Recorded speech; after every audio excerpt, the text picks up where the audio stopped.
The torch was in London. Along with thousands of other spectators, we wanted a glimpse. It was to be an Olympic struggle.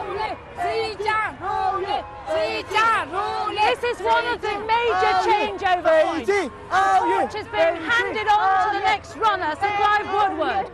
He will then run it past the British Museum. As you can see, there are a huge number of police and protesters, both anti-Chinese and those in favour of the Games. It's fairly chaotic, but as yet no major disruption to the rally.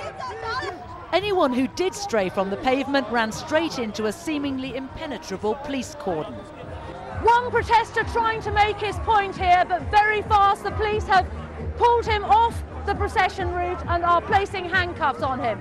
He appeared to throw some kind of white substance, possibly flour, at the procession as it was coming past. Get back! Get back! Get back!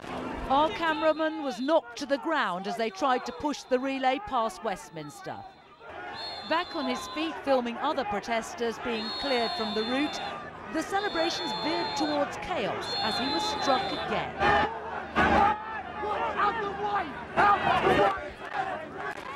On the ground, he was kicked several times. With the torch now gone, cameraman Jeff Mosley was left to assess the damage. You all right, Jeff? Yeah, I'm fine, mate.